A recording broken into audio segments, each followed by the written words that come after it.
Hello and warm welcome. And we're going to do the final of the e-ink Euros. And this has been picked by you, which is why I'm so fascinated by it. And I also want to thank not just you guys for being here at the start of the live stream. Very warm welcome to you. No, Halid's not stealing this. I've invited Halid here as a special guest referee. It's Austria in the final of the Euros as well. And we've got, hello everyone from New Jersey as well. And yeah, who do you guess is going to be the referee? Might be someone from Austria. There you are. Well done. Red, you could say that wrong. My apologies. Red, I shall call you for short, I suppose. And warm welcome to you all. We're going to see the final today of the e-ink tablet European tournament. And unfortunately, I wish I could have started this just being really, really happy about England having won the final, but they didn't. I think they put up a good effort, actually. But they were beaten by the better team, which is more gracious than you probably get from a lot of England fans right now. Warm welcome to Halid, and we're also streaming on Halid's channel. So do you want to say hello to your folks on your channel and welcome me as well? Yeah, thanks. Thanks for having me and inviting me. Excited to compare the two tablets, and yeah, happy to see what's the outcome here. Yeah, well, we've already got, let's have a little look already. A couple of people have jumped the gun a little bit and voted straight away on this. So if you go to the community page on my channel, you can see this live here. This is the vote here. 4 people actually already voted the Boox Go 10.3, but we're going to present to you and we're going to hear from you as well during today. And we're going to pick the winner, not from what we think, but from what you guys vote for. So before I actually do that, I want to just go over who actually won the previous one, because I did say that I'd leave the votes live until the next live stream, the next round. So the semi-finals were these two. Semi-finals was Supernote A5X, and I've put in brackets too, but really we're still going on the Supernote A5X. Seems to be still a very firm favorite amongst you. And, you know, I don't know, Halid, were you as surprised as I was how far this Supernote A5X got into the tournament? I mean, you have it A5X and A5X2, so no. If it was only A5X, then yes. If it's A5X and A5X2, then no. Yeah, good stuff. But you know, there's lots of other favorites, and I hope it's been useful for you guys to pick. And yeah, a great deal on the Prime Day on the Scribe. Last thing to do. The Scribe was £210, which is an incredible deal, really, isn't it? And I'm glad you're happy with Red. Red the Cat, will call you. I'm excited for this final as well, and I'm excited because you threw up something that this wouldn't have happened if I'd picked all the winners each time. It wouldn't be these two going head to head, but these are two of the most kind of paper-like tablets that are out there right now.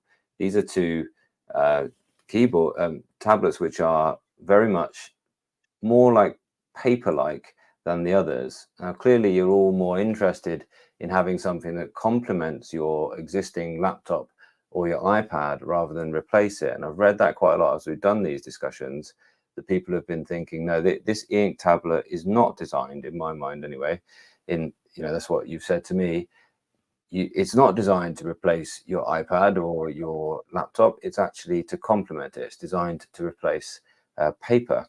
And one interesting thing here, neither of these have got front lights. And actually, I don't know if you've been following Rants on Tech, Halid, but Roderick actually said, well, of course, these e-ink tablets, they didn't come about to solve the problem of paper not having a front light. That's not why they're there. You know, an e-reader didn't come about because they're like, well, this book is really annoying that it doesn't have a light on it.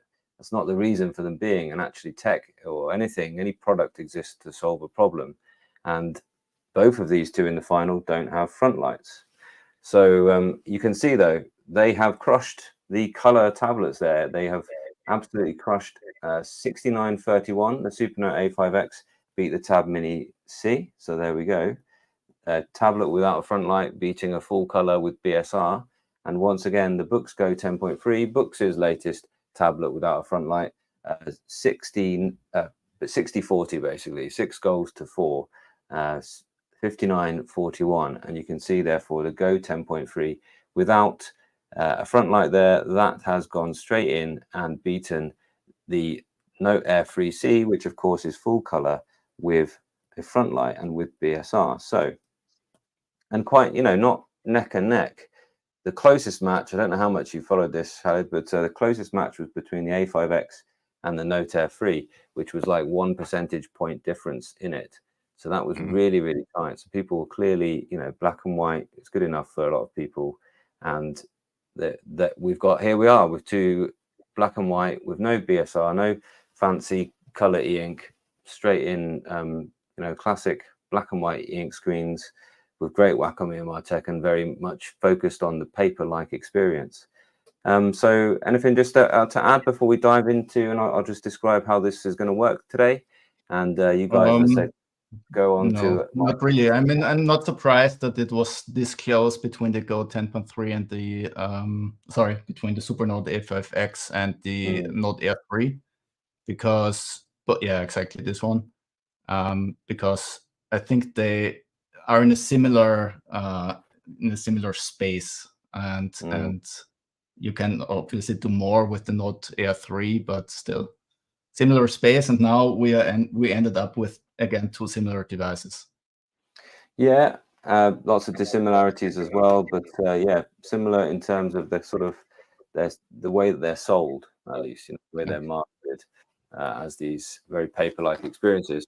So how is it going to work tonight? And Khaled's, because, you know, finals are going to get a bit cagey, aren't they? So we've got the extra adjudication, we've got the extra refereeing, but essentially what we've decided to do is I'm going to present my thoughts about them. I'm going to present some positives and negatives, let's say, just three things that I love about each one and three things that I don't love so much about each one. And then that's going to be the first half, and then Khaled's going to do the second half, and we'll get some comments and things as you go. Just fire into the chat as you go, everybody. Khaled's going to then come along and do the second half, three things that he loves and hates about each one, three pros, three cons about each one. And then I'm expecting this to go to extra time today, and maybe even penalties. So extra time will be your comments and your thoughts, anything that we miss, any questions you have, anything just to deepen the discussion, really. So we're going to fire on with that. I hope that's okay.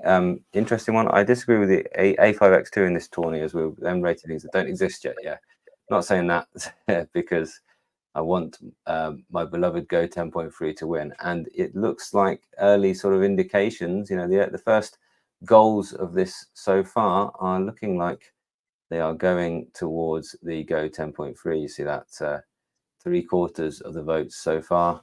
Still only 12 votes though, and we're hoping to get up to the hundreds. It's going to be decided tonight as well, like a true final, like true knockout football.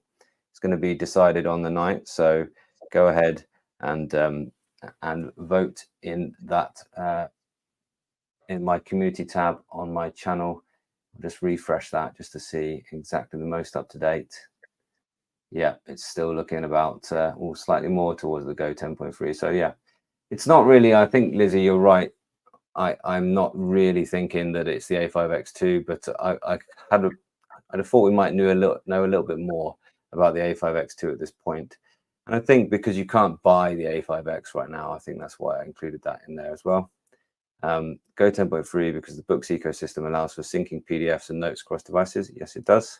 And I think that both devices are excellent. Yeah, I think they do. I think they are both excellent. And well, it's up to you today to decide which one you think is the most excellent. So I'm going to fire on with my three loves and three hates from those ones then. And I'm starting, I think I'll do the three things that I love about Boox, the three things I love about the Rata, three cons and three pros over here. So first of all, the three things I love about the Boox are the clarity and the contrast of the screen. I think the thing about the black and white e-ink is you get that better contrast. And I think that because it's a 300 DPI screen, I think you also get a better clarity of the screen. And actually, sometimes with a paper feeling e-ink screen with the kind of layer on top that gives it that more frictiony, more matte kind of feel, sometimes you lose a bit of the clarity. And I don't feel that's been the case with this one here. I think it is really tack sharp. It is really, really nice. And by the way, I meant to mention this at the start, but I've been really enjoying Khaled's reviews recently. He always does a good job, but especially the Boox Go 10.3 review was really, really informative because of the way you put, I think you put 4 different tablets with black and white ink screens all up next to each other. And yeah, you really went in depth with the screen, which I thought was absolutely fabulous. So good on you. And also the other A6X2, I think you released as well just recently. And I thought that was fabulous as well. Your reviews of those. So yeah, the clarity and the contrast of the screen, I think, is absolutely brilliant. Another thing that I love about the Go 10.3, and it's a thing about Boox really, is I love the word processing on it. I love the fact that you can go into your own cloud, your own word processing apps, and you can go ahead and you can do all of the word processing on there. So actually, I've been working on a bit of, I'm not going to show you, I'm going to reveal all the pros and cons yet, but there they are. You see, I can go into all of my notes in docs here, and this is a book that I'm writing, and I'm just doing it here on my e-ink tablets.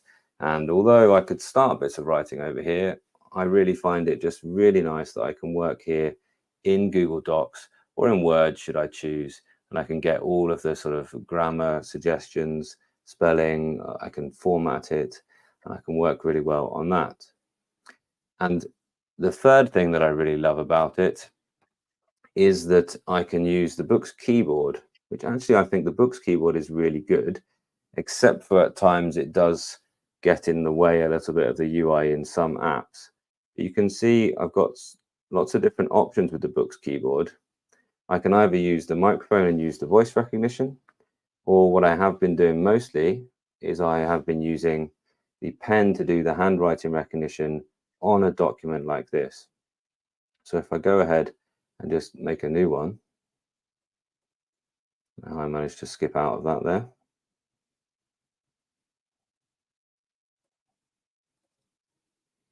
Stage fright in a live stream Boox.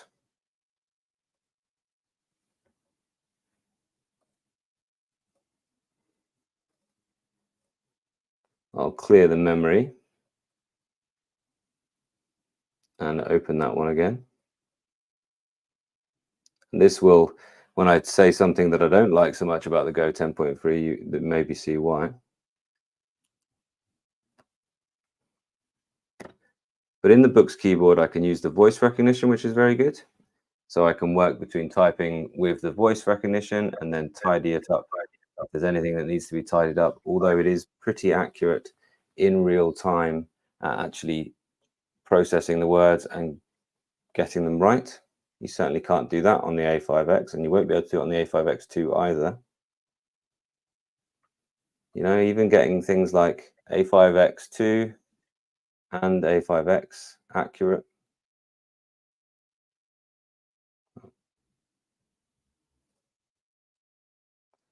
And then also the handwriting recognition. I really love that as well.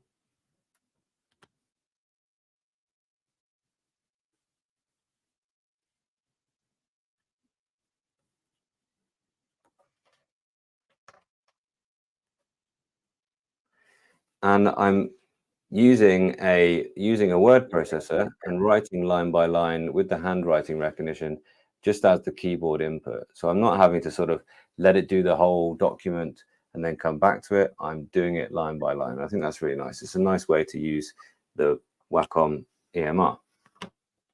So they're my 3 things that I love about the Boox: clarity and contrast of the screen, word processing, and using the voice recognition and the handwriting in the keyboard.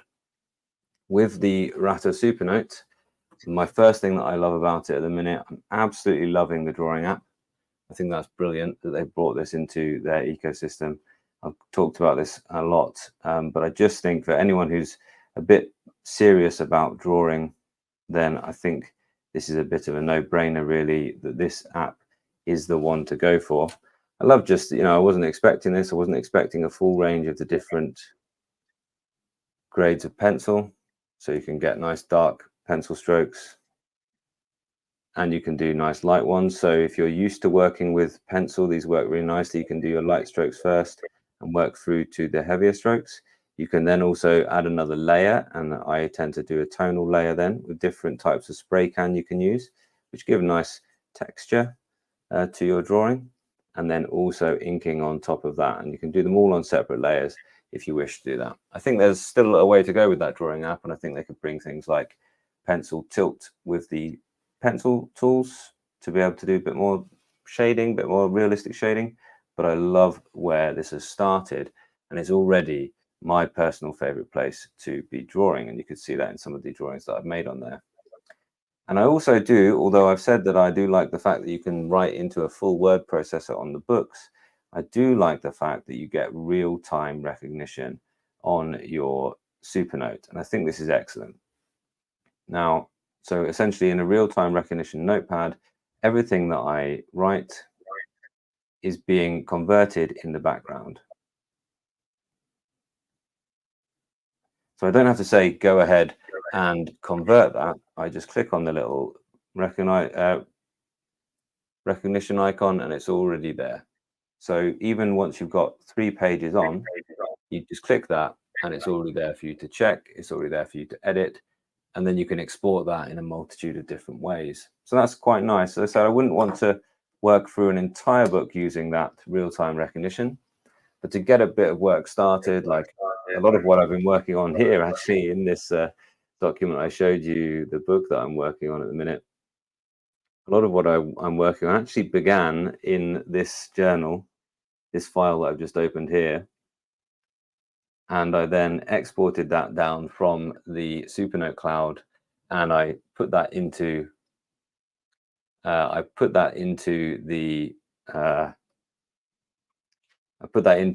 Google Docs, and it's allowed me then to work and edit it on it as well.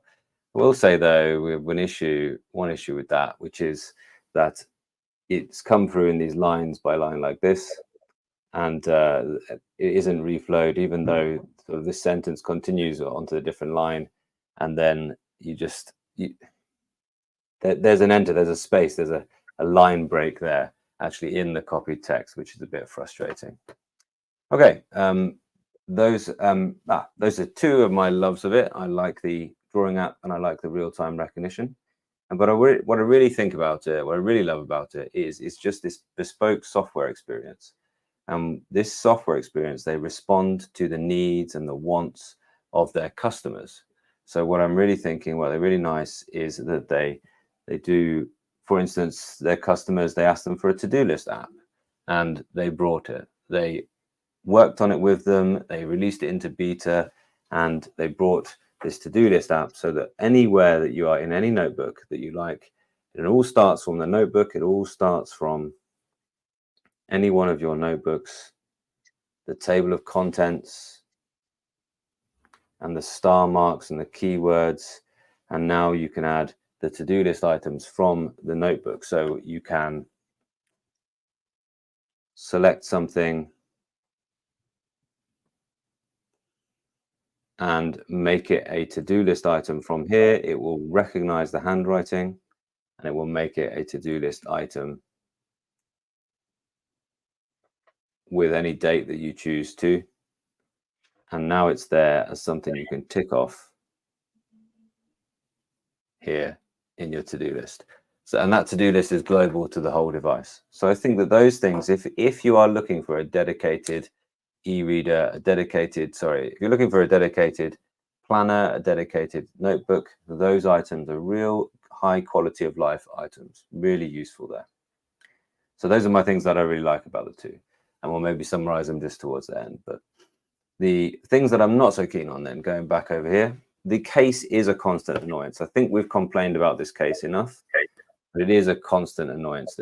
Like this flappy thing, it's constantly getting clipped together and you're constantly sitting on the side, or it's constantly interfering with the handwriting as you're going.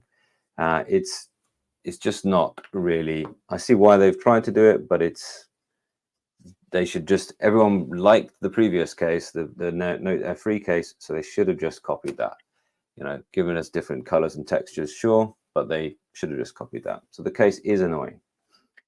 And then it's just that it's not the Tab Ultra C Pro. And I know we're comparing these 2 devices, and I know that you guys have picked the very much not Tab Ultra C Pros, but because this device with its BSR and its keyboard is just so much better for using apps like Google Docs, then that frustrates me about the Boox Go 10.3. That's quite a personal thing, I think. But for me, not having the BSR, not having the color for using the app, and as you can tell, I live and use a lot of those the word processing apps. I use both Google Docs at times, and I use Word. And even on here, I was getting into using PowerPoint quite a bit as well, and Excel quite a bit as well. I haven't touched those at all on here because it's just certain things where you have color just makes that difference. Like formatting cells in Excel, certain things on those, the color is just worth having. So because it's got no color, it's got no BSR, it's got no keyboard, I actually do find for my personal use case, that's less than ideal. It's not what that device is about though. So it's like I'm complaining about something for a purposeful decision. They've decided to leave all those things out. So it's a bit of an invalid criticism of this particular device, but that's my experience of it. Why do I get annoyed with this occasionally? Because that forces me back to using my laptop or my iPad or other tablets like that. And the other frustration is there are still times where you get into muddles with the software. There are still times where you think, why did you do it like that, Boox? Why is that menu all the way buried away somewhere there? Why is it that they're so forked in terms of you got the notes style home page, the note style operating system, and you've got the tab style operating system. I swipe down here on this tablet and expect to find the settings there because that's where it is on the tab devices, and they're not there. They're there. Okay, and then I go into here looking for settings. I think, well, where's all the settings to do with my apps? And then I remember that no, the app settings are in this one over here. So it's just it's just a bit of frustration every now and then with the software. And you even saw that this tablet was struggling, got into some, I don't know what issue it was, but had some issue with Google Docs where it wasn't opening and that was just crashing out every single time. It's not the only Android tablet to have issues with certain apps in that way, but that's a bit frustrating as well. Might be because it's got a lower power chip than the higher powered ones, maybe the tab devices, but I would say that is a con. You still run into muddles with the software at times. Moving over to things I don't like so much about the Supernote A5X, of course, it's the older chipset, and that does make it occasionally a little bit sluggish to get around. It just feels like little half presses, little things just take that little bit longer maybe to load. Maybe when you're typing on the on-screen keyboard to do something, it's just that little bit not as, people say, snappy, not as responsive as you're maybe used to when you're doing all those things. So I would say that is a thing. The fact that the older chipset, of course, that's going to be replaced with the newer model. The fact that when you're writing on here, it's not a full word processor. It's not full Word. It's not Google Docs. You can make documents on here. So if you go to a new file, you can write sort of, they're called, they come through as .docx files. They are docx, I think, aren't they, when you make a document? I don't do it from new note, do I? How do I make a brand new document in this? Yeah, up here, there we go. So we've got a Word document here. So it does have a sort of word processor, which does have a handwriting recognition keyboard. You can see my previous complaint about it being a little bit sluggish at times. There we are, I've done it. It's not docx, it's .doc. And I can now use a handwriting recognition keyboard. I'm not sure how to bring that back because I haven't done it in such a time. There it is in keyboards, isn't it? There we go. So you can work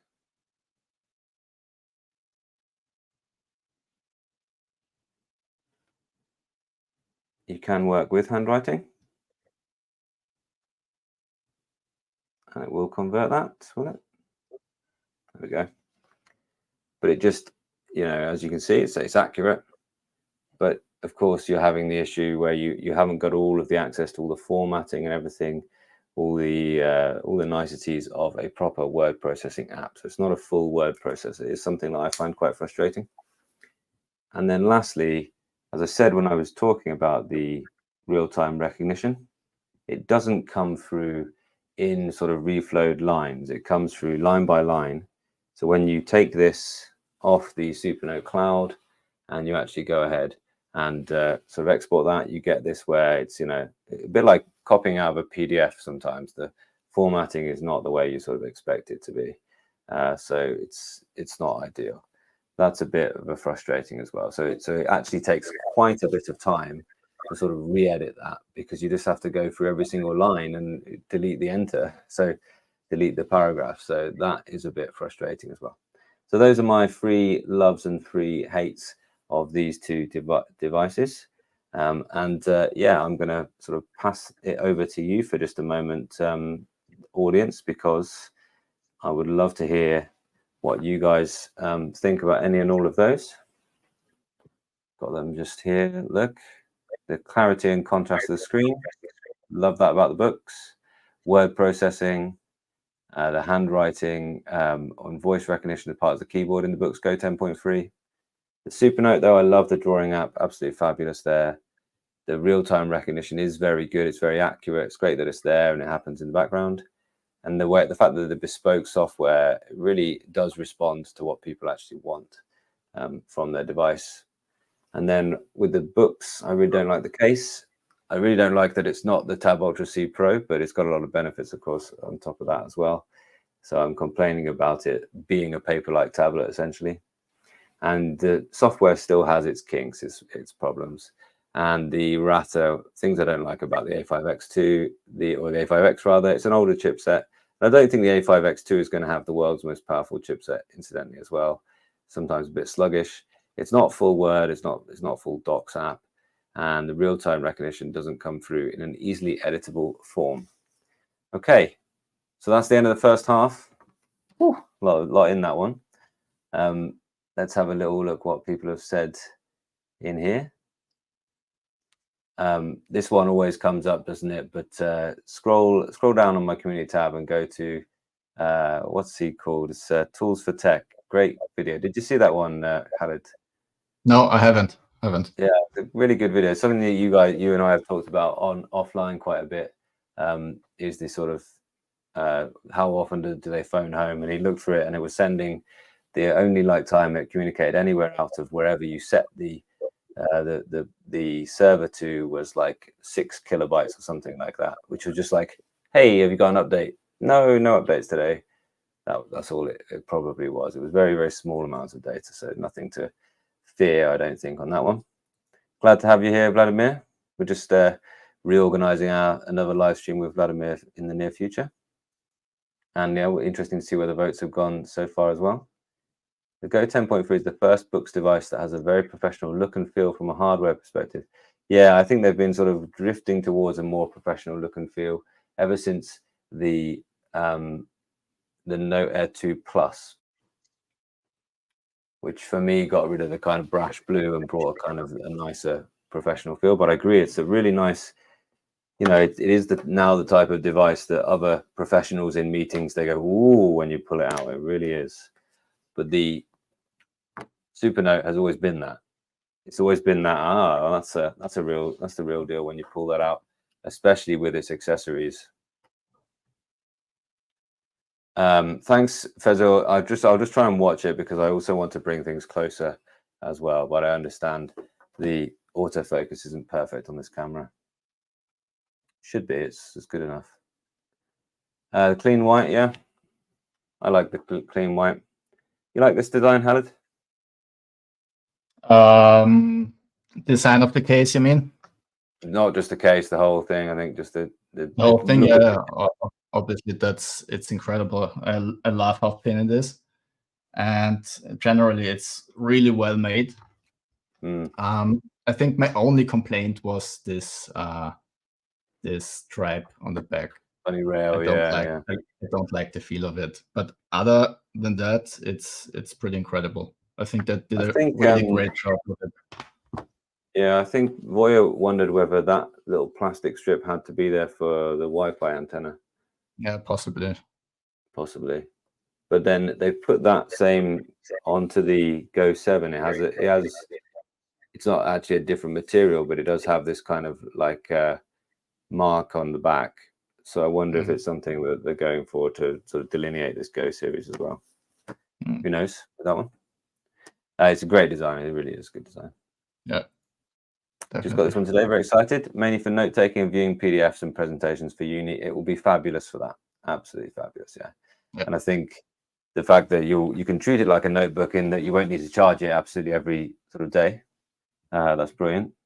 And the A5X certainly has a great battery life as well. In fact, I think of all the devices that I've been using in this whole Euros 2024, this is one of the few that I haven't had to charge during the sort of tournament, really.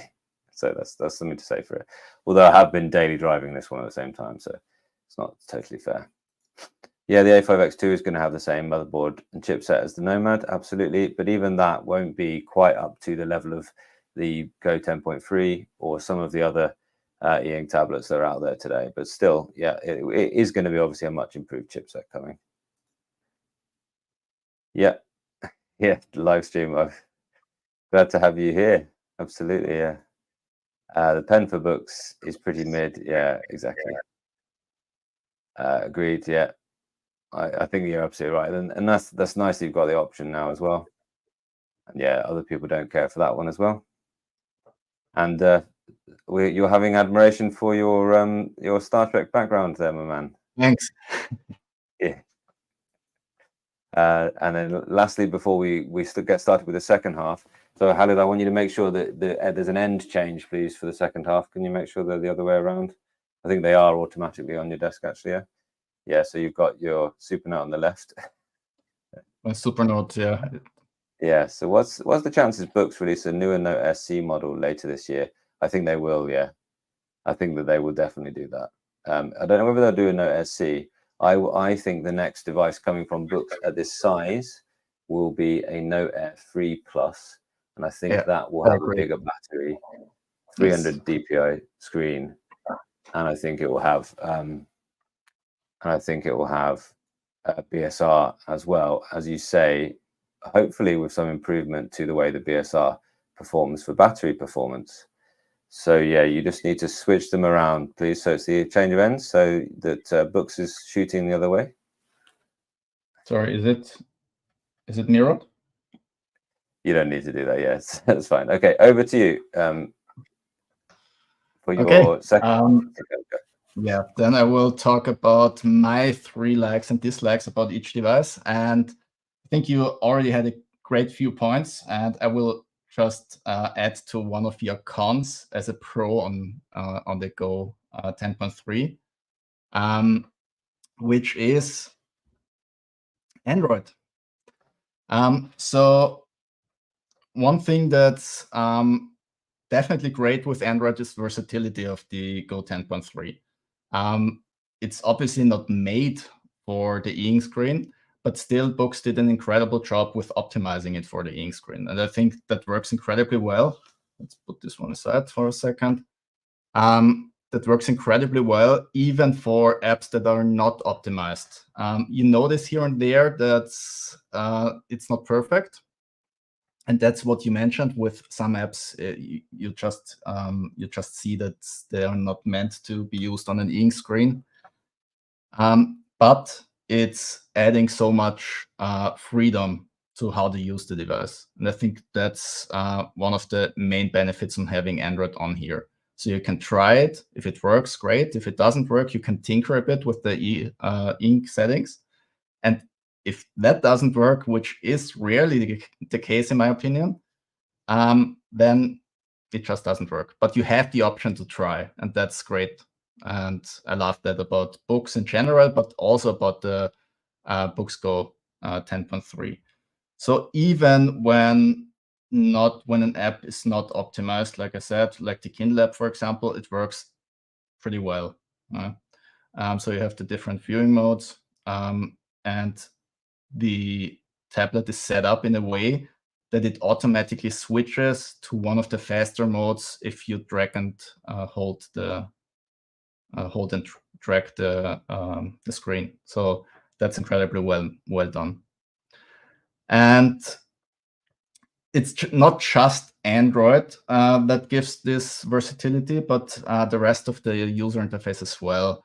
So you can load your own ebooks and use it with the Neo reader, which works incredibly well, gives a lot of options. It's not as well optimized maybe as some e-readers, but still gives many options. Or you can use the Kindle app for your ebooks. So that's an option you also have on the Supernote, but it's not working as well, and it's not as refined as on the Boox. So let me see my notes here. Another thing, and that came up in the comment before, is PDF functionality. So adding to the versatility, let's go to the library to open up a PDF file. I think that's the best PDF experience you can get right now in the ink space, and not only in the ink space, but also on an LCD tablet.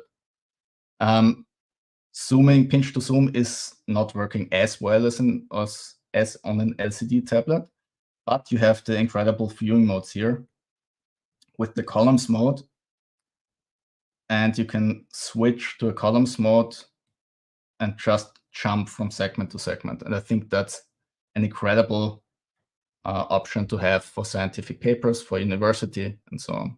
So I love that. My second pro of the Boox Go 10.3 is battery life. So I tested it with a drain of only 1% per hour, which adds up to a runtime of 100 hours. So on a single charge. So that's pretty incredible. Obviously, it can be shorter if you use Android apps, for example, or if you use some larger complex PDF files. But still, that helps. At least it helped me to remember what e-ink is all about. It's not, as you said, it's not that it can replace your tablet, but it's complementary to a tablet. And using it as when you tested that, did you have the Wi-Fi on? Yes. Yeah, good. But yeah, I mean, it's a good point. It depends on many factors. So for example, if Wi-Fi connection isn't good, it draws more energy. If you're using different Android apps, or if you have Android apps running in the background, for example, that can also drain more energy.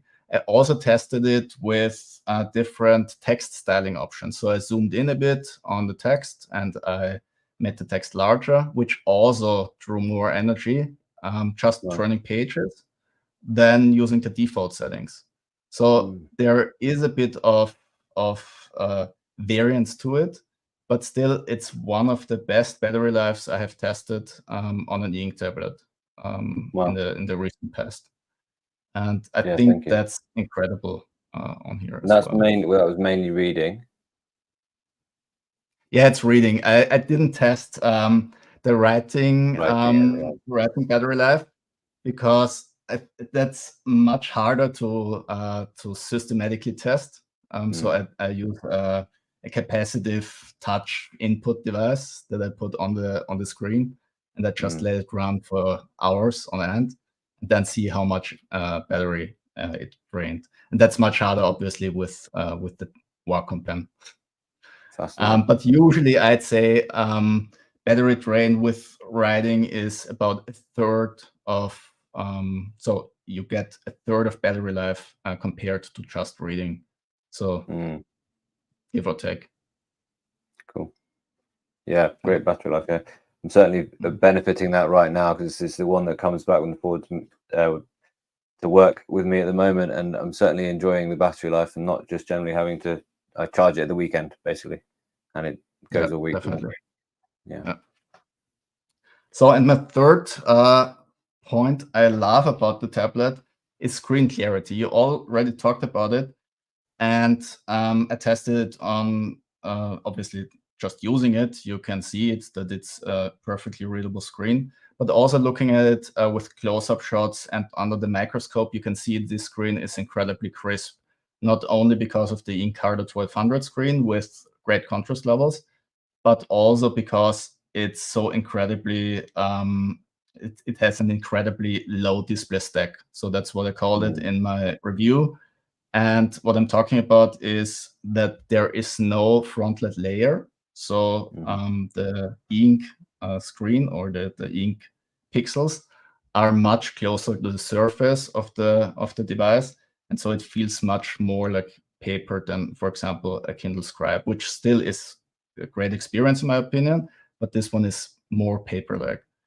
And that's really great. You can see, if you look very closely, you can see the touchscreen grid on the Boox Go 10.3, but that's not something I think many people will care about. It's almost invisible during normal use, but still, just mentioning it. And that's it. I think that's really great screen and one of the best paper-like experiences you can get right now. Absolutely agree. Yeah. Yeah. Cool. Okay. Top 3 on the Ratter. Sorry. So top 3 on the Ratter then. Things you love about the Ratter next. Yeah. Yeah. I wanted to go with the cons first. Okay. Yeah. Fire on. On my note.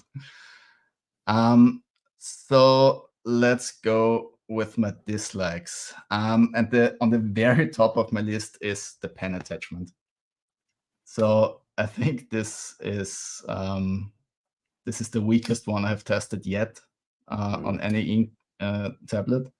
It still holds if you just put it on here and put it on the desk. That still works.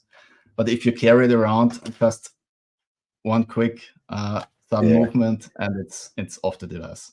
And I don't know whether I don't know whether you guys in the audience are thinking, well, but surely you've got the case that holds it to it. But actually, even then, you can see whenever you take this off, you kind of really easily knock it off.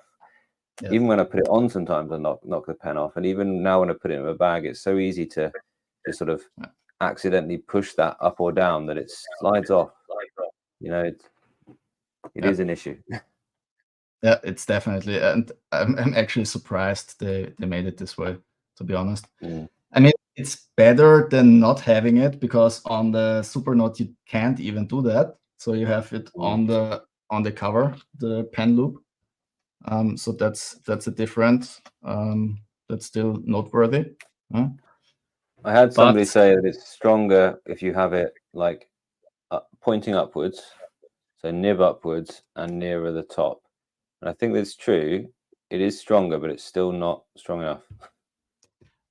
Yeah, I'm surprised, because with the Ultra, with the Tab Ultra devices in general, it's much stronger, to the point where it's maybe even a bit too strong. Not that it really mattered, in my opinion, in everyday use, but much stronger than on this one, and also on the Note Air 2, where it was also not especially strong.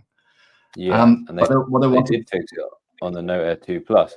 Like, try that. Try pointing the nib upwards, like and this. try putting a little bit higher up than normal. And there is a point. Now try shaking it. Yeah, that's a bit better. Yeah, that's true. But why is that different to every other Boox device? And it's still not perfect. Yeah, I'm not. Is that by design, or is that just? I have no idea. I haven't seen. I haven't seen any sort of official pictures with it placed like that. You know. So. But yeah, it's better. That's true.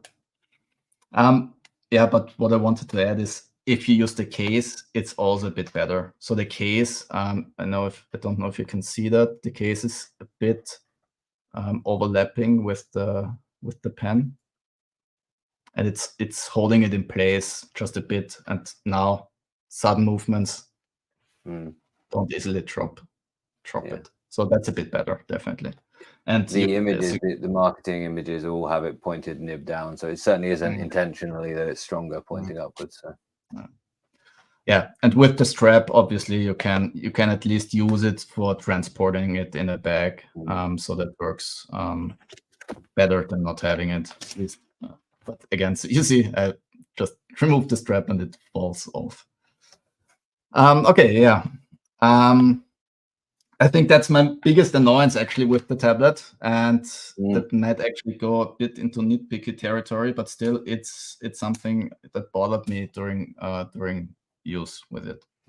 Yeah, and if that's the worst thing about the tablet, you know, then yeah, definitely they're doing something's right, aren't they? So the next thing that I dislike about it is palm rejection. That's a bit of a hit and miss. Sometimes it works without any issues, or sometimes I don't have any issues. And sometimes just putting my palm down will trigger a page turn, like you just saw. So especially with PDF files, especially when I'm annotating PDF files, it's happening. Not so much with notebooks, but here it happens quite often. Using it more frequently, I noticed I maybe do some unconscious movements that it doesn't happen as frequently, but still it happens more than, for example, on a Kindle Scribe, which has incredibly well done palm rejection.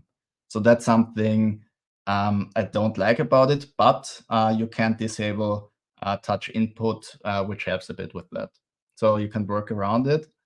And it's not always an issue, to be fair, but that's something that definitely could be better, in my opinion. And the last point on my con list, which is actually one of the talking points you mentioned in the beginning, and that's the missing front light.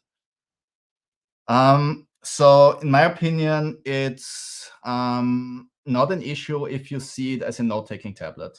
For note-taking, usually you're using it in a well-lit room. So I'm not taking my notes in the darkness.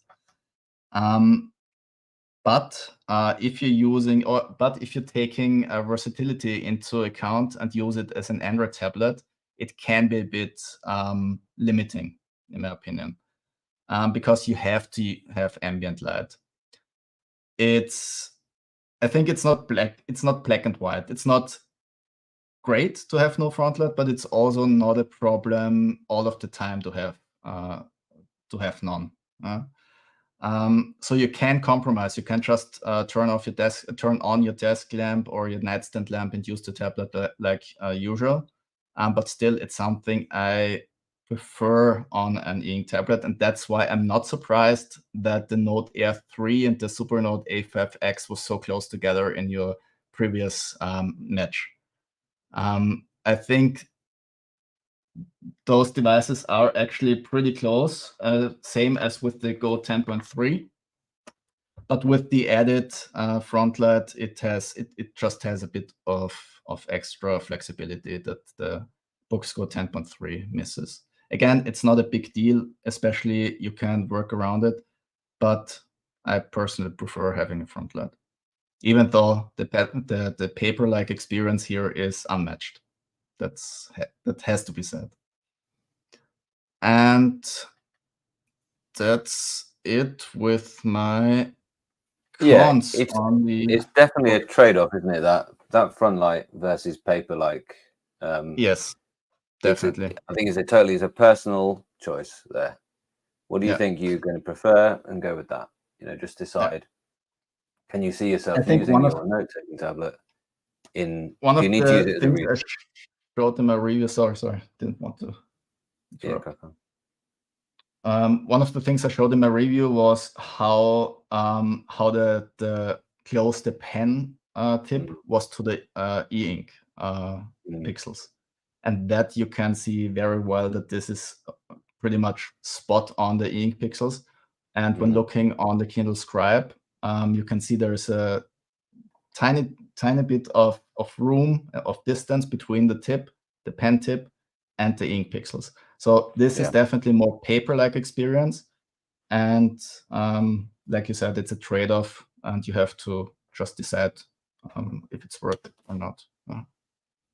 Yeah, I mean, I'm hopeful that as the iterations go along, that there won't be so much of a trade-off there, and actually the front light layer will become thinner. But there is a certain, to do the kind of lensing to make it have side LEDs firing in from the side and then be reflected down into the screen and then reflected back up again. You need a certain amount of thickness. You need, of course you do. But if you look back at a device from, 5 years ago that had a front light, the gap is a lot larger than it is now with a front light device. So you can hopefully see there's going to be a direction of travel. And in general day-to-day use, you don't, I think as well, you can see these and notice these things when you're comparing them side by side, but you don't, when you've got one tablet that you use all the time, it isn't like, "Oh, I wish this had a smaller gap between the top of the surface and the screen." You don't think like that. You just enjoy it. And actually, as we are comparing these two devices today, neither of these have the front light, and there is actually, this being the older screen, the Supernote on the screen now being the older screen technology, actually has a bigger gap between the very top layer and the e-ink than the Boox does. And when the newer Supernote comes out, it will probably have the same gap, because it will have the same on-cell technology where they've managed to laminate together the capacitive digitizer and the e-ink screen, so that they've eliminated one layer by putting that digitizer, which is the grid which detects touch. Essentially, they put that within the same layer as the e-ink, so that already is getting closer. So gradually these things will get better. I think especially as well, as we see etched glass improve and doing more kind of micro lensing and doing maybe more of what the kind of next paper tablets that you've looked at and the Lenovo P12 Matte that I've looked at, which actually really does a good job of making it look like the surface is where the light is in that case. And giving you more like a paper-like look. So these things are just getting better and better, and you'll have less to decide between in the future, I imagine. Yeah, I think so as well. Cool. Okay, so about the pros of the A5X and also a bit about my expectations for the A5X2. So I think those go hand in hand a bit. So what I really love about the A5X, and I have been using the A6X2 as my daily driver for a couple of months now, and it's essentially the same here. It's a really focused note-taking device and a no compromise device, essentially. So while I love the versatility of the Boox Go 10.3, I also love that this is so especially focused on note-taking. And as you said, Rata is developing the software with its users, and it's very open about it with a public roadmap, and you can look at it, and you can even discuss and add points to it. And the whole experience just shows that dedication for note-taking. And I think that works incredibly well on Supernote in general, on the A5X and on the A5X2, I suppose. It will be the same. It still takes a bit of time getting into the UI, in my opinion. So it's not super easy to use, I'd say, but it's easier than Boox in some aspects, but because, like you also said, Boox just has a couple of sub menus and nested menus in some places where it gets a bit harder to understand what's actually the point of the menu or the point of the navigation item without trying it. That's less of an issue here, in my opinion. It's very clear. But for example, with the gestures and with the unique ways of navigating through the device, it's a bit more difficult, maybe as for example, Remarkable or Kindle Scribe, in my opinion. But still, Still, this is a pro. This focus and minimalist approach on note-taking is definitely something I love about it. The second thing that I think is a bit underrated on the Supernote A5X especially is writing with the pen so that the soft touch film essentially. So this one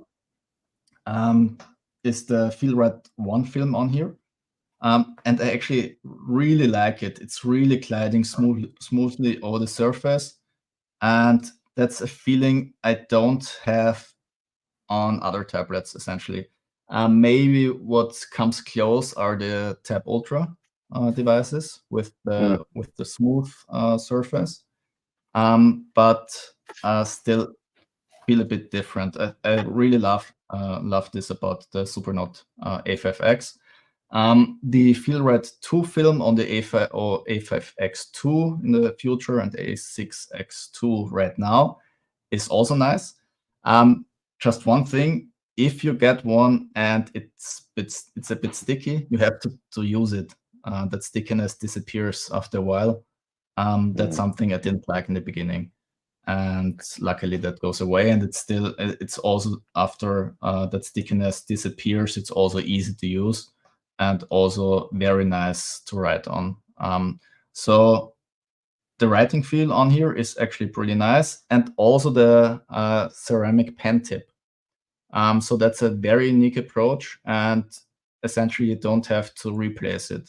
So that's something that you have to do on regular Wacom pens. So you have to pull this one out after a while. That's something you don't have to do here. So that's also great.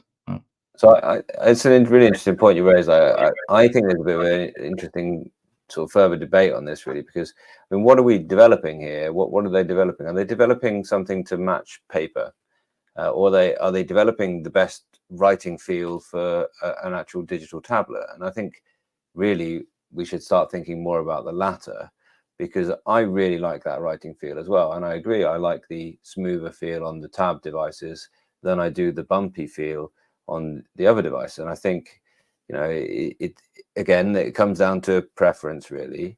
But it's not just about it imitating paper, but it's about being the best writing feel that we've got.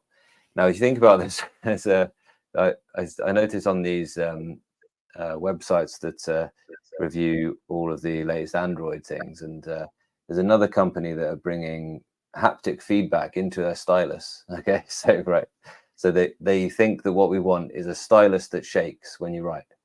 Now, that's not the aim, is it? Nobody thinks, oh, I wish somebody would put a vibrator into my fountain pen. You know, this is ridiculous, isn't it? You buy the most beautiful fountain pen gliding across the cartridge paper. You're not thinking to yourself, I wish this would vibrate a bit more. You're really enjoying the fine precision of the thing. And the reason we need a bit of friction when we write is because then our pen nib doesn't slip off the page, and we can control it more.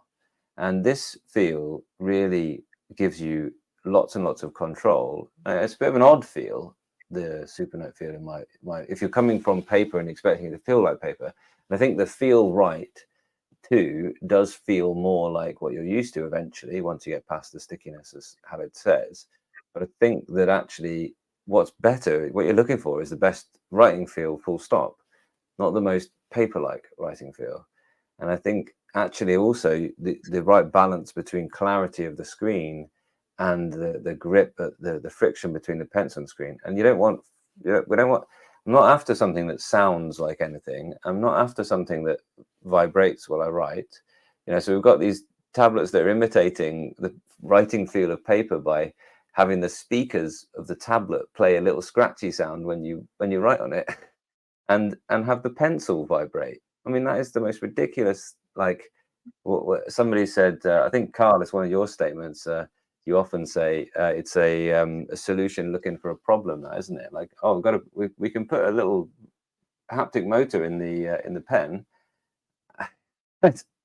Like, so what? Like, that's not something we needed. No, definitely not. I don't know as well. Why don't Rata offer you the option? You know, I think that would actually I think that would be a good thing to have, is just like say, I know you can upgrade this current A5X with the Finalists now, Finalists 2. So you have essentially got the option in this generation.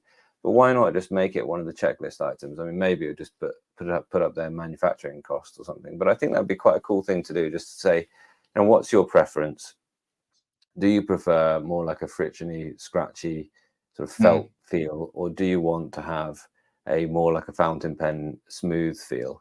And I think that would be quite a nice thing to do. Give just a few more options, and I think Boox could capitalize on that. Really, just ask you what type of nibs do you want in the box, what type of screen top surface do you want to have, and then it becomes that bit more bespoke to you and a bit more like, no, I like this feel, I like that. And I'd say in order, I always think the Supernote feels more like a ballpoint pen. The Boox tablets feel more like felt, and the majority of them feel more like a felt tip, which I don't really like that feel much. And then the Remarkable feels a bit more like a pencil. And I think really the first Remarkable felt loads like a pencil on the paper as well, which I really like that initial one. But so like, you know, just give you a bit more choice, please, e-ink tablet companies. Give your customers the choice of what feel they like, rather than it be like ours feels like paper, ours is scratchy. And please don't ever put haptic motors in your Wacom EMR styluses. It's just the wrong thing. Okay, I will just continue with the last few points here. So the last, let's turn this on again. So my last pro with the Supernote is actually just adding to the focus of the note-taking, of the whole note-taking experience. So Boox is one of the companies. So Boox is essentially the only company that's just firing device after device. You get so many different options, which is great, and I love it. And you always get an improved version of the last one. So that's actually something I really like. But there's a different. You can view that differently as well. So I really like about Supernote that they are approaching this with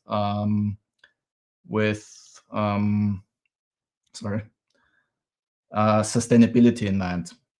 So they only release a new tablet and new hardware if it makes sense from a user experience perspective. If there are some improvements, they can capitalize essentially with the 300 ppi on the Supernote A6X2 or A5X2. That's definitely an improvement compared to this generation.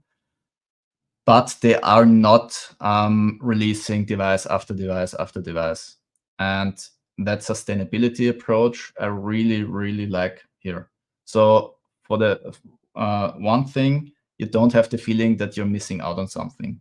If Boox releases a new device, at least I get the feeling sometimes, hey, I want to have this new device. I want to try it. This doesn't happen here, in my opinion. And the second reason, and that's actually for the second reason, because Rata is improving the software continuously. So I have much more faith in Rata improving the software over a couple of years even than Boox is doing it. Not because Boox doesn't want to do it, but because Boox has so many different devices on the market that it's more difficult to do it. And you can tell. So for example, one of the things I don't like about the Boox device is in the note-taking app. Let's open this one. The labels are cut off by the bezel. So if you look closely here, the T is cut off, the C is cut off. That's something, I mean, it's not the end of the world, and it might be a bit nitpicking because you can also hide the labels. So it's not influencing usability. but still it shows that refinement is missing a bit. And that's something you don't, or at least I don't, like, I haven't experienced with the Supernote A5X or A6X2, because it's improved with on the software level more than releasing hardware after hardware after hardware. So that's something I really, really like about Supernote's approach. Okay, so what I don't like about the Supernote A5X is it doesn't have a home screen. I know this is controversial, and there has been a bit of discussion going on in the comments of my A6X2 long-term review, where I also made that point. And I get that this is meant as a replacement for a notebook, and the notebook doesn't, an analog notebook. And an analog notebook doesn't have a home screen. You just open it and you start writing. I get it. But still, this is not analog, and having a home screen adds to having a better overview, in my opinion. I know, again, people will disagree with me on that, and that's okay. So if you like that approach, that's totally fine. I personally would like to have, additionally to that option with the menu, a home screen. I think that one works well for what it is, and in my opinion, that works well as a task switcher. So to switch from your last open document back to your note, that works pretty well, and you can have quick access items here. You can start your apps.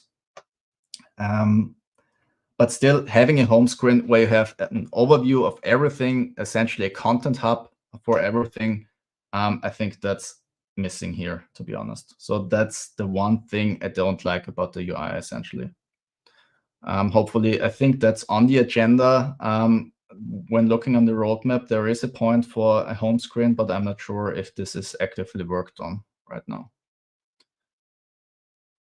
Yeah, I can imagine it having the to-do list items, you know, or to do that day if you've calendared them out. You know, you could have your memos and actions for that day from your calendar. You could have a little bit of your digest. Maybe you could throw in one randomized quote from your digest every time you do a new home screen, just to, oh yeah, that was that cool thing I was thinking. There's loads of things, and they could give you a bit of customization from that. Yeah, it's an interesting point. I mean, you can work around it at least a bit. You can. So what people commented was to create a dedicated notebook that serves essentially as a hub for the document you have on here, and link the documents with the linking function. So that's definitely a way to work around that. But still, I would love, as you said, to have different widgets, for example. Not a full-blown tablet experience, Android tablet experience, but still having a home screen as a central hub would be great, in my opinion. So the second thing I don't like as much is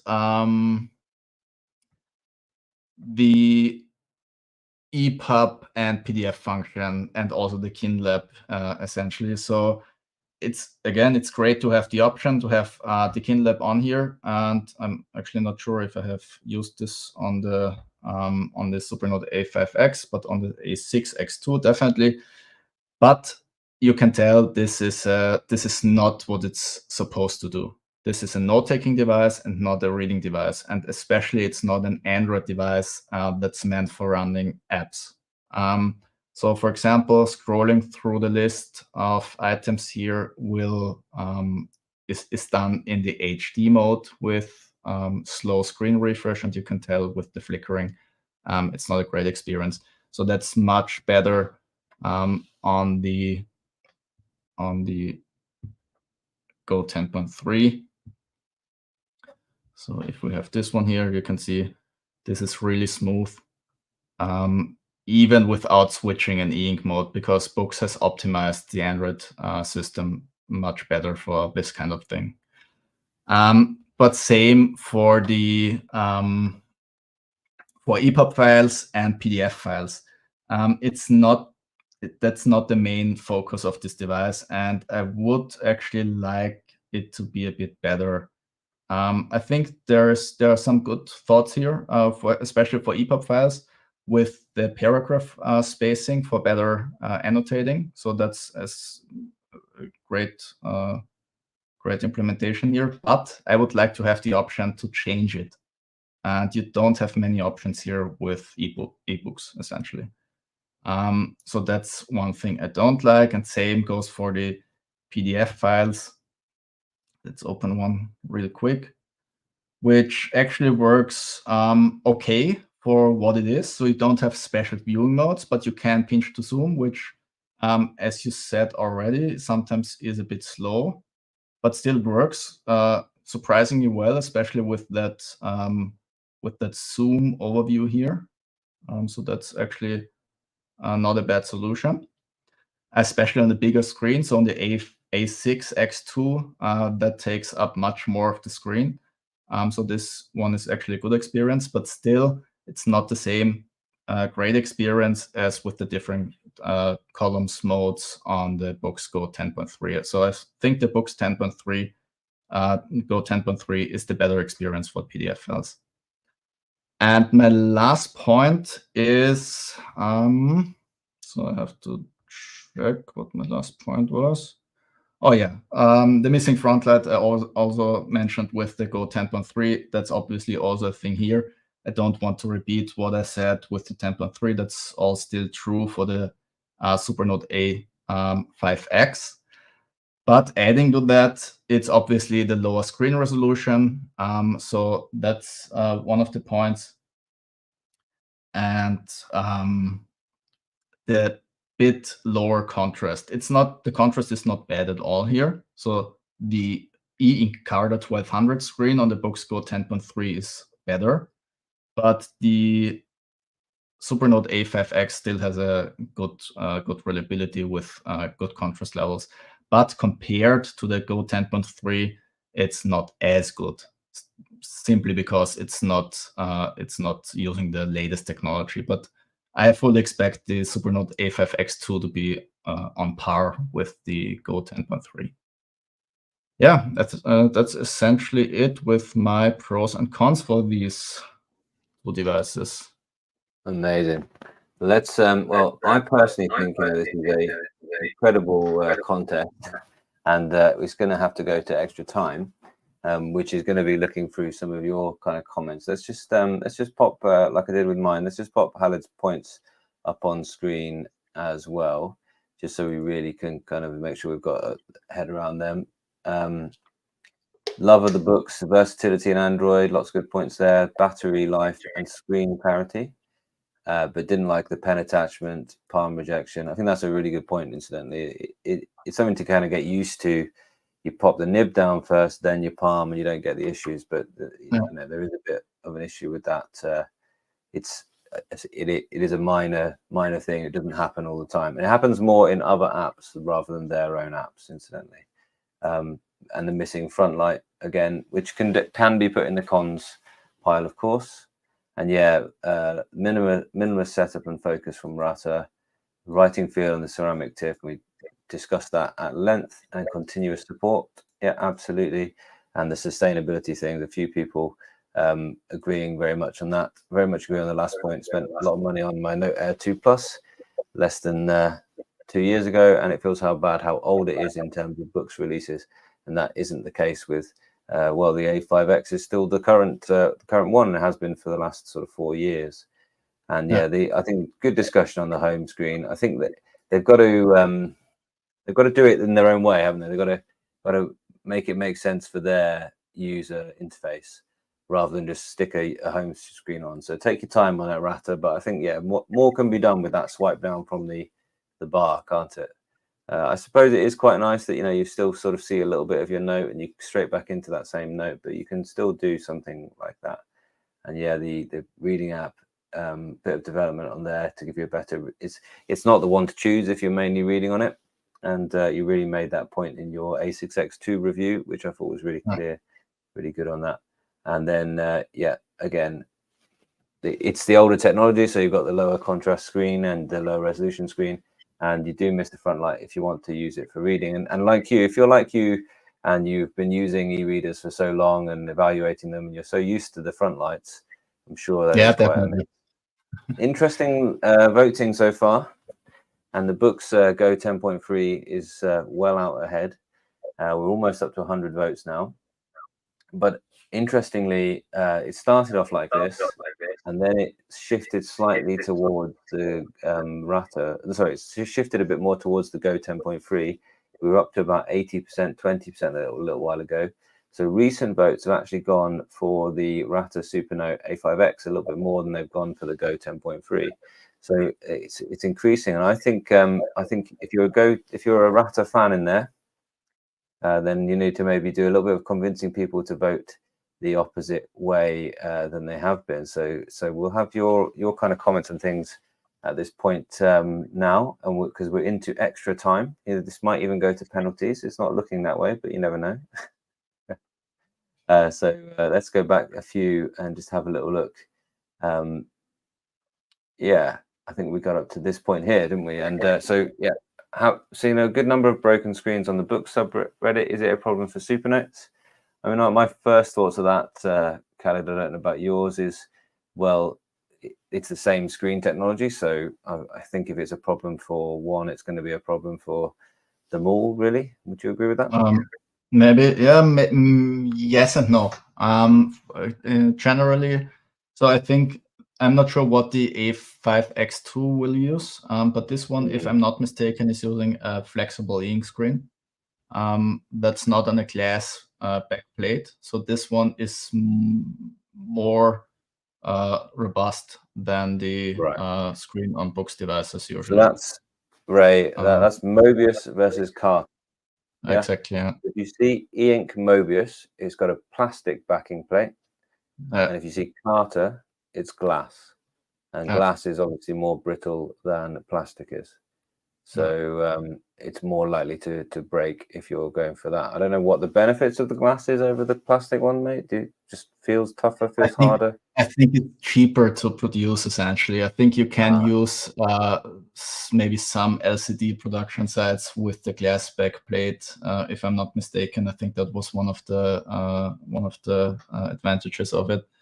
Don't quote me on it. It might be wrong, but if I remember correctly, that was one of the points. And it's cheaper. So the plastic, the Mobius screens are more expensive to make. Maybe it's a numbers thing, because not many devices use Mobius screens.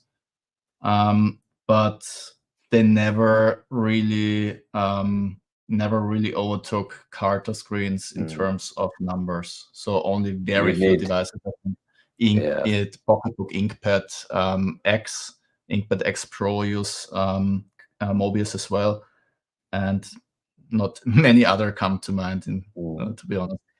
If you wanted your e-ink to cover a curved surface, of course, you'd have to go for the plastic version. So that is, something that e-ink have always discussed, is their screens could be flexible and can bend, can bend around things, can shape things. So that's why we've seen them on watches. We've seen them on watch straps, and now we see them plastered on the sides of cars and things like that. So they can do that, and I'm sure, foldable phones, foldable OLEDs exist. More foldable e-ink, I think, will be along in the future as well. So Carl says, yeah, I'm pretty tech savvy, but the options on Boox platform just aren't intuitive. So this is a sort of something to bolster the case of the Supernote, which does have a more of an intuitive operating system. It's not the world's most intuitive operating system. It's not quite the way that Apple would do it if they were to do it, but it is, it's certainly a less steeper learning curve. Yeah, exactly. And Carl, you're right to say you get there eventually, but you're always searching for the right button or center or setting. Yeah, I totally agree with that. I totally know that experience. And that can take you out of the flow. And if you're looking for just taking notes and writing, you want to stay in that flow for as long as possible. And David just really echoes that, really. The Neo Reader is really powerful, capable, but it's a bit of a UI mess. And you make it work, but you're constantly adjusting. You're constantly like, I can't quite read that, so I'll get out the e-ink center, move the slider, move the dark color enhancement, move the contrast to see the things. But I think Boox is working on improvements here. So the last, if you look at this version and the last ones, you can see they are improving. Let me quickly I'll pop it up. Show what I mean. So they have improved the text styling options actually, because those are much better than before. So the text styling options on the previous version of the user interface was much more cramped. You had more icons here. The spacing was much worse. So this is actually much better than before, and hopefully they will improve other points as well in the future. Yeah, awesome. So current stance on the phoning home issue. I'll show this again then. So it's a few weeks old now, but great video. Another German speaker. I don't think he's Austrian, but I think he's from Germany. Tools on Tech. Really enjoyed it. This one here. Video. Does it phone home? Very much recommend scrolling down in my community feed there. Who is your Boox device talking to? I guess I could even go one better and ping that in the chat there as well. It's a good video to watch there. Good bit of analysis on what it's actually sending to. It's using Glasswire or Surfshark or whatever, some equivalent like that. Wireshark, Wireshark, yeah, that's the one. And you know, good channel as well. You know, really interesting stuff. And he's a Note Air 3C user, I think now. And he has some really nice stuff on his channel. So you might want to have a little look into that. I wonder if we're changing any of the votes here. We're up to 103 votes, yeah, and still Supernote climbing, but slowly there. Interestingly, I found the Supernote works slightly better with third-party pens. So let's have a little look at that. I just digging around in my drawers. I don't know if anyone noticed to get out a third-party pen. Here we are, a third-party pen. Does the Supernote work a little bit better for third-party pens? I wonder. I don't know which particular app to test this out in, but I'm going to have a little go. I haven't got a Lamy with me. I couldn't find it. It's somewhere in my office. But here we are. And go to a Notes app on both. Yeah, that'll do. And just have a little look. So it's third-party pen.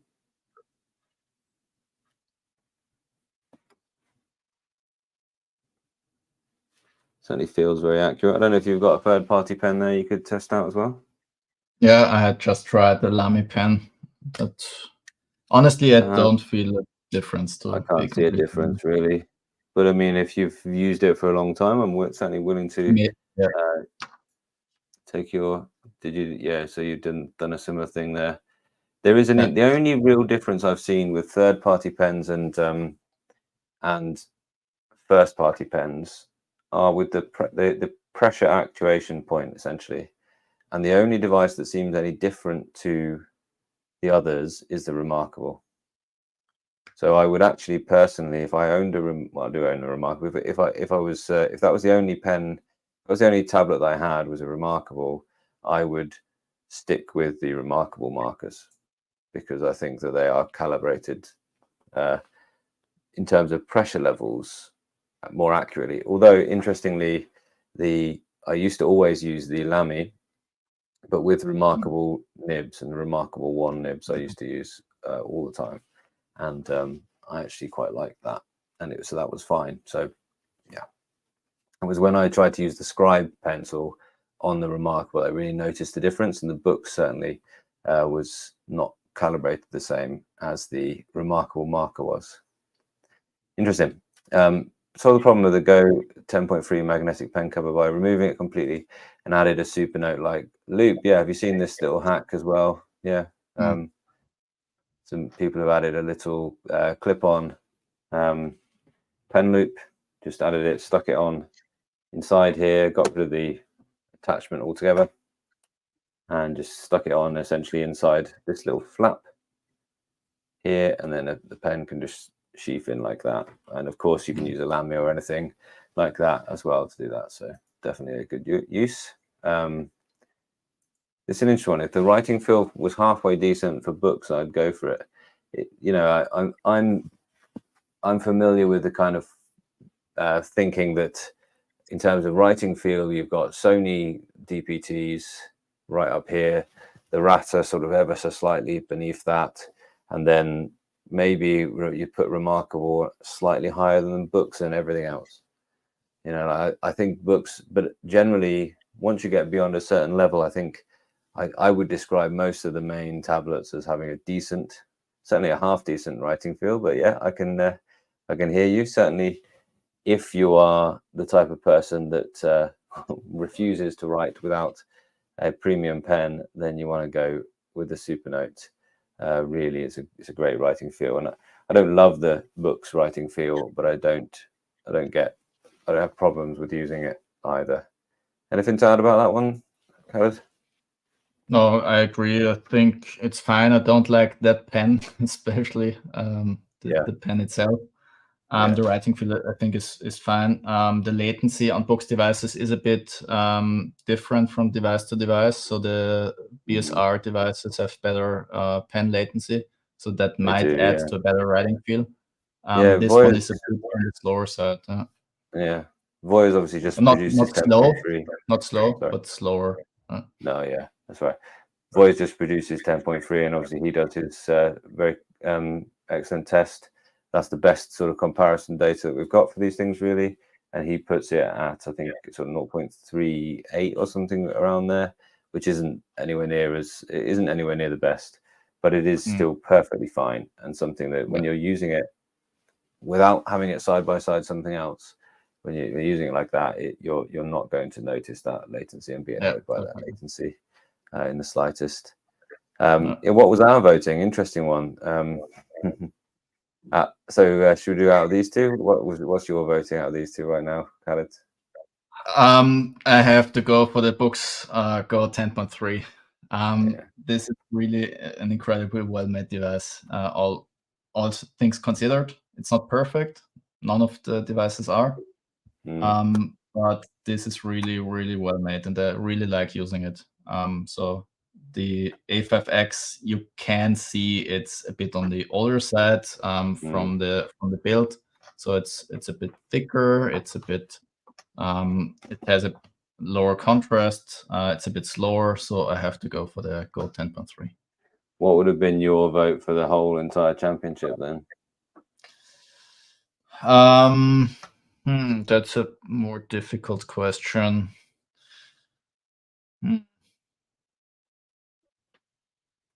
I can't say, to be honest. I think it depends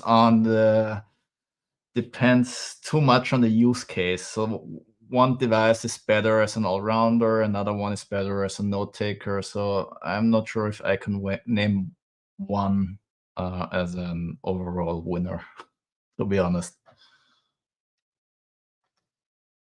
What's yours? Oh, I think Kit's dropped from the stream. Let's go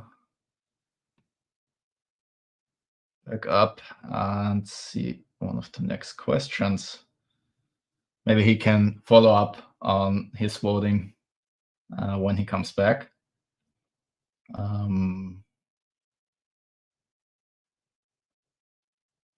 So yeah, essentially the Boox Go 10.3, I think, wins this round also when looking at voting on Kit's channel and the community post. And I think that's fair since the A5X2 is not out yet. So let's see the next one.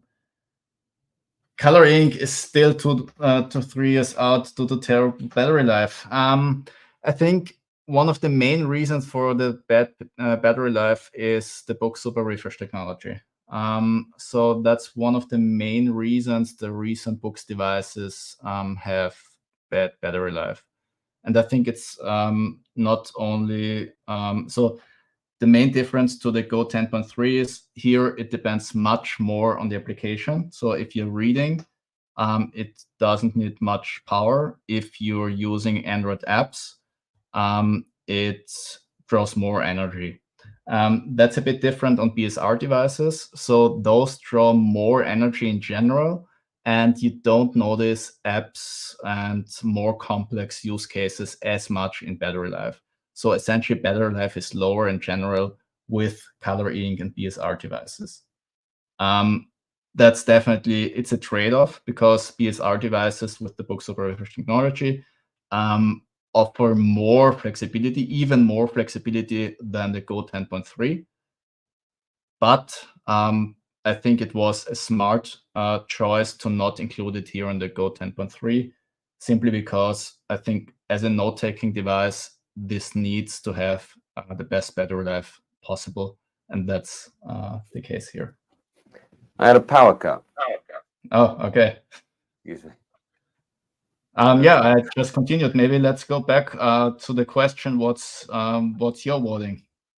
Oh yes, yeah, these two for sure. Yeah, the Go 10.3. Yeah, right now. But every time I go back to the Supernote, I think to myself, there's a reason why this is so popular. And yeah, every time I'm kind of, I think to myself, well, I could just use this and I'd be really happy with this, and that would be a neat, a neat thing. That would be that would be a neat place to keep all my notes, really. So yeah, that's what I think there. Good. Thanks very much for carrying on, and let's carry on. Yeah, I answered the next two questions with battery life and Cool. A5X2. So which one won? Is it complicated? Yeah, well, it's certainly seeming, isn't it? I'm just getting the tab back up with the community tab, but you can go there and you can see the community tab there. And I think we're certainly going towards crowning currently the best as picked by you guys. Importantly, as picked by not me, not Khaled, as picked by you guys, the best being the 10.3. So let's have a look. I don't think there's going to be a last minute swing here. It is pretty strongly towards the Go 10.3. So that's I think it is complicated. I think it's the personal choice, isn't it, that makes it the complicated thing. I think for different people, there's a different winner. And yeah, I always make a kind of a list, the top 10 e-ink tablets. It's a sort of useful video to have, at any given time. These are where I think, and it's going to be difficult to suggest anything apart from the Go 10.3 right now at the very top. Personally, I think the Tab Ultra C Pro is right up there. I think it is objectively the best e-ink tablet that there is, but that's because it's got more. But I think it's the subjective things that mean that for most people it is not, and it lost to the Note Air 3C. And yeah, I'll pop this up just a bit bigger so we can sort of see it. It's complicated because, well, we've had 2 weeks of discussing these tablets and having these votes, and you can go back through and see them on my channel all the way through, and there'd be a case for saying this one 13.3 inch tablet, this is the best, but this one got beaten by, this is the Tab X, this one got beaten by the Go 10.3 in the very first round, by your votes, importantly, in the audience. So yeah, it is complicated. I think that's a fascinating thing, and I think what we're seeing, somebody else had a really nice point here about why it is that black and white paper screens are winning. I'm just trying to find it now. Oh yeah, you just talked about it. The color ink is 2 to 3 years out due to battery life. That's why you're seeing the black and white tablets get all the votes. Yeah, so color e-ink screens haven't beaten the black and white paper-like screens tablets. So I think that is fascinating, and it does make it a bit more complicated. Maybe it is at first glance. Maybe just one more thing to add, because I talked about BSR being the reason for color ink having worse battery life. One more thing is color ink, or at least ink Kaleido, needs more computing power. So it's I think rendering images on ink Kaleido is more intensive on the CPU and therefore needs more energy. So that's one of the reasons as well. That's right. Yeah, I don't think it's only the BSR. Yeah, you're absolutely right. I think it's also just the case with color e-ink. I haven't seen the color e-ink tablet blow me away with battery life Yeah, No, and I've tested a definitely. few with and without BSR. Cool. Don't know the whole thick border on the A5X. Looking at the looking at the A6X2, it's still there. So will the A5X2 have that also, right? Yeah, I think so. I think you just pulled that out, didn't you, Khaled? So let's have a little look. Yeah, I think. I mean, those on the sides aren't as wide, I think. So there's not a big difference to the 10.3, in my opinion. It's harder to see because of the color, maybe. So maybe that's one of the reasons. But still, I think this is fine. And this one obviously is a bit larger, but I think they went for the symmetrical look here. So in my opinion, I like it. I think it's fine, especially holding it. I often hold it like this and then write by just putting it down on the desk and lean it on the desk. So I think that's fine. If it were any smaller, I think it would interfere more with the touch screen. Right now, as it is, actually, I have sometimes problems with triggering the sidebar when holding it like this. Hopefully, this will be better on the A5X2 because it's larger and you don't have to touch the sidebar as much. But still, I think, to be honest. Yeah, no, one thing I was just thinking as we were talking in the last little section is, you know, the fact that the A5X2 has got this, the A5X has got this far in the tournament, you know, and eventually come up against the latest release that everyone's very excited about.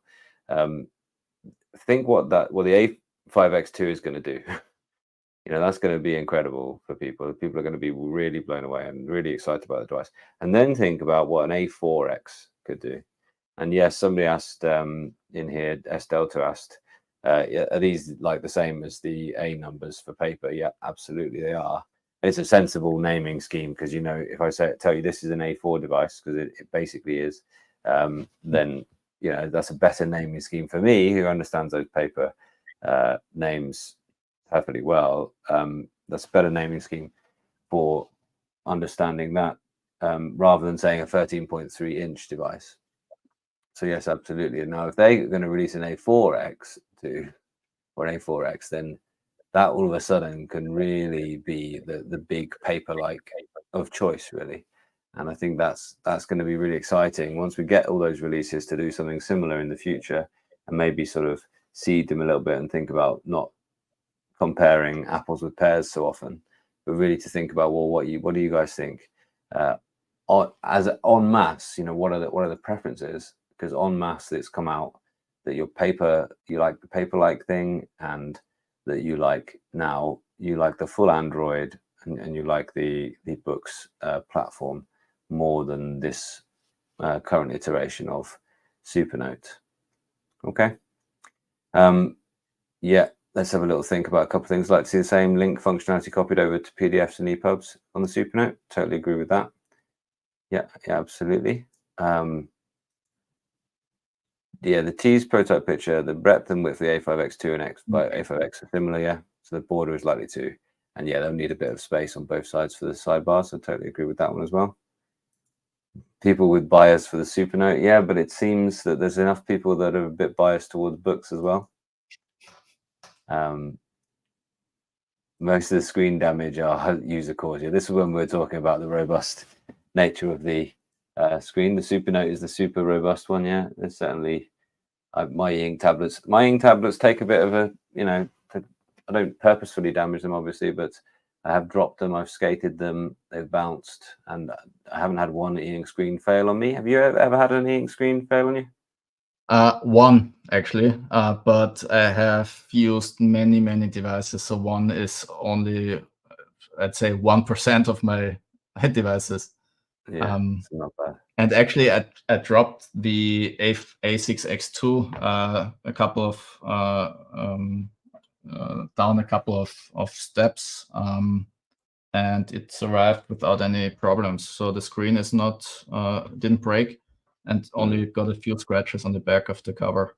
So yes, you mentioned that in the review. Yeah. oh, you shouldn't do that, but still, it survived. It's like toast. They land e-ink side up. Okay. Hopefully, I'm not sure if that was We the have a case. we have a saying. I don't know if you have this. Is this an international saying? Like toast always lands butter side up. Yeah, I know what you You mean. know. Okay, so where are we up to? I just want 2 pages in horizontal view on a notebook. I can find that option in near reader. It doesn't seem to exist in notes. Now you can't have 2 instances of notebook open at the same time. So you have to have and that's in books. You have to have a PDF essentially. So you'd have to have a PDF which was like a notebook for you, if you like. Which I think that would be a workaround there, Lizzie. Is just to have one PDF which you annotated and treat that like a notebook, and then you can have your two notebooks. And to be fair, they're close enough in terms of their use. You've got enough note-taking features in a PDF to get away with that like that. Cool. Let's just have a few more moments then, and then we'll sort of do penalties, because that's just a bit of fun. Maybe the stiffer aluminium frame on the Go 10.3 and RM2 transfers shock impact easier to the glass and the screen than the Supernote. Yeah, it's an interesting one, isn't it? Yeah, I see if some people, but it tends to be the type of sort of accident that will damage a screen that's happened to them rather than just everyday use. Absolutely agree with Lizzie. Personal preference, tips you put in your stylus. You got options. Yep. Books too hard. Stadler are definitely too soft. Scribe pen tips are good as well, and then you can have aluminium ones as well. So we will see. And that's the point, JK. Yeah, the A5X2 with faster SoC, new screen, would it win? I think we'd still be comparing the user interfaces more at that point. So it would be a case of, Khaled's point, the versatility of Android. And yes, you can sideload in apps now on Supernote, but then you don't have Google Play Protect on them, and you don't have the automatic updates. So I think that there's that. I think that Boox will have that upper hand from there. Does that make sense? I think Boox giving you the versatility, if you want that versatility. And here's, I often get into, do you want that versatility, or do you want that bespoke, it's just a notebook? You have to decide. So just like with Lizzie's point, the personal preference, I hope this is helping you make a choice, what's right for you. If you want the versatility, and like Carl says, you can usually get it done with Boox, but it takes you a while digging around in a menu, and you get there in the end. Do you want that, or do you want something which is like, oh great, I just circle it and it goes into my to-do list? That's the thing. You can't do everything there. So you've got to choose that versatility, or you've got to choose that that use case, that set pathway. If you want that set pathway to use, you can stick with that. I've got to ask, when I was frozen just there, so yeah, one of my circuit breakers went. I think. What was it? What position was I in? I'm often wondering, was I like? Oh. No, I didn't actually. I think it looked like you were in the middle of just wanted to say something. Okay. I didn't even notice at first, and waited for your response, but you didn't say anything. Yeah, constantly about to interrupt. Yeah, I'd love to try more pocketbooks. It's really interesting that the pocketbook have bought a little slice of Big Me. I'm really interested to see where that will go in the future. Fascinating. The inkpad color free is inkpad, great reader, really.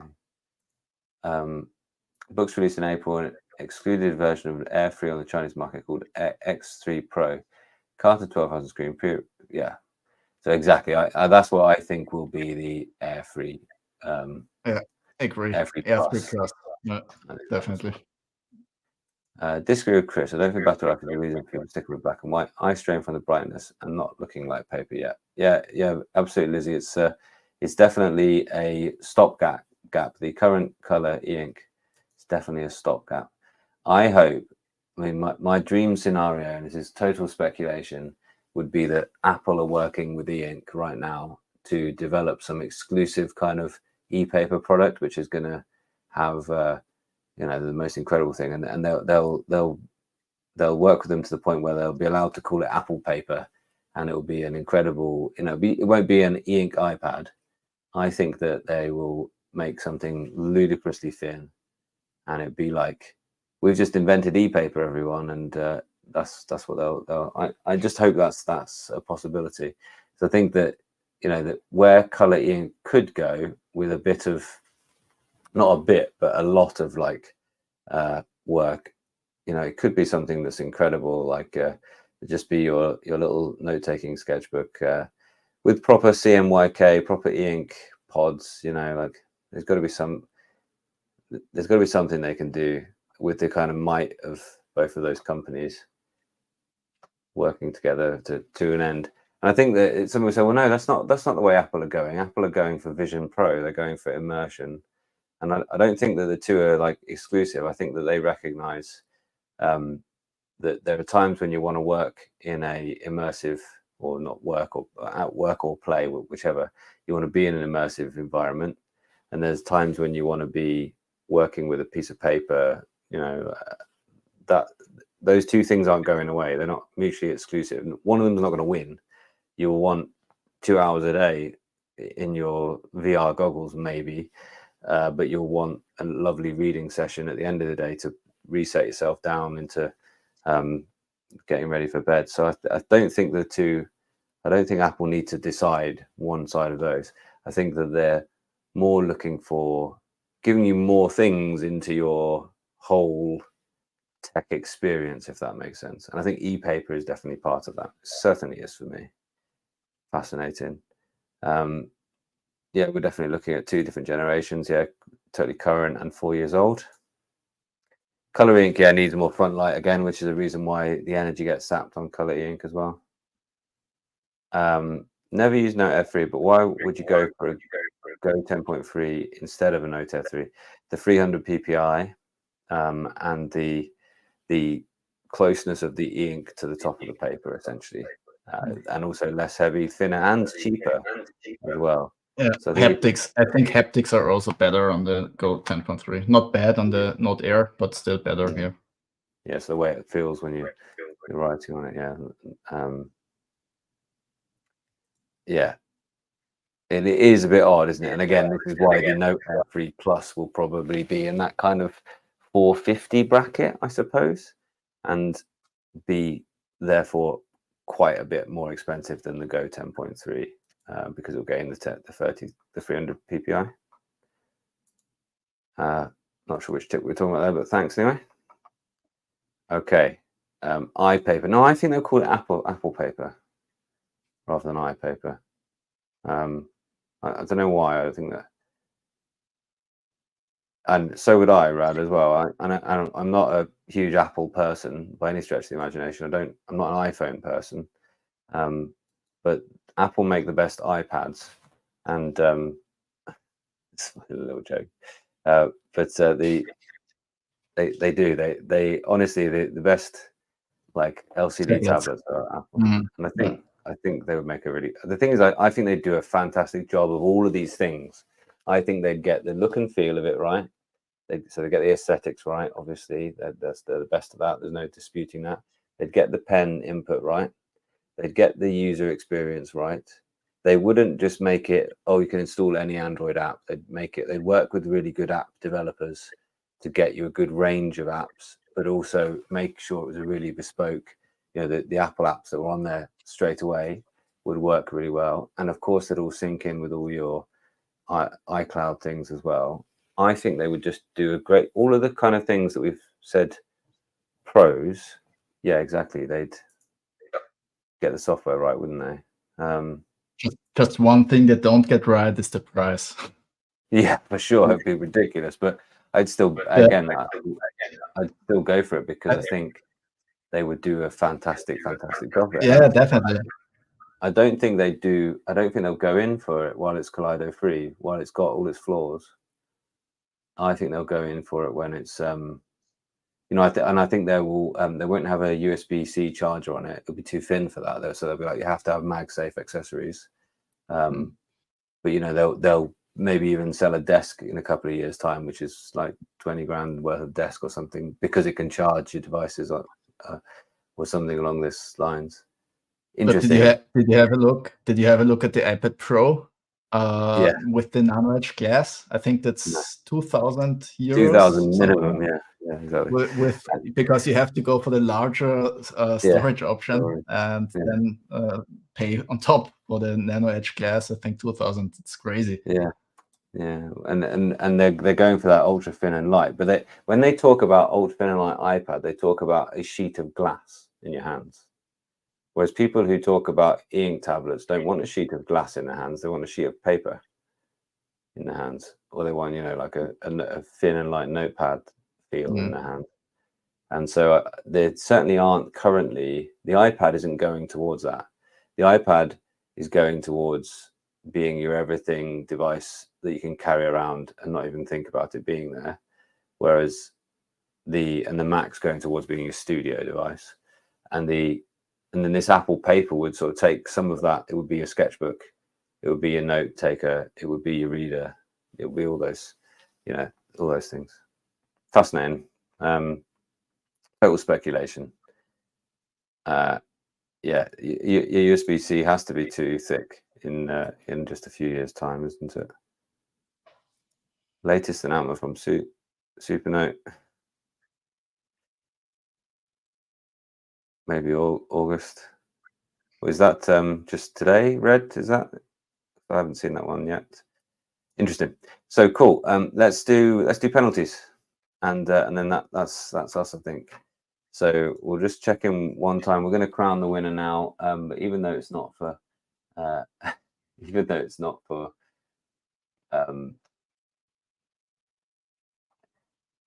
even though it's not necessary, because I think we have got a absolute winner here. But let's just do our planned little penalties that we thought of. So here we go. We've got some quick fire categories. We've got 4 of them. So you tell us in the audience. Who do you think wins this one? So resolution. So the screen resolution, who's the winner of that one? It's going to be easy, isn't it? I think that's easy. Okay, so that's 1-0 to Boox there. It's got, out of these two, it's got the higher resolution. But the A5X2 will have that 300 ppi screen as well. Right. Software. What do you think? Which way has that got to go? I think you're probably that little bit behind in the chat that you're not going to be able to suddenly get it, but put it in there if you get it. Which one wins the software? I think I'd say Rata wins that software. Would you agree with me there? Yeah, definitely. I agree. The form factor is coming home. It didn't come home on Sunday, but for some of you guys, it's coming home tonight. The form factor out of these two. Yeah, I think that's also clear, isn't it? Yeah, I think it's clearly Boox. Yeah, I think they've really got it right this time. Yes, definitely. They've gone for that world's thinnest. I personally don't think it'll be world's thinnest for long. I think that Remarkable will not let them have that bit of marketing for very long at all. So I think that, and I think the Boox for form factor currently, I think this is the most attractive e-ink device, bar none. Well, maybe the A6X2 could give it a run for the money there. And then for writing feel, what do you think? I'm definitely leaning towards the Rata for that one. Certainly, this is the superlative writing feel for me. So that would be 2-2. So okay. Finally, your votes are the ones that matter in this year's Euro 2024 for e-ink tablets. I haven't shared my other screen again yet.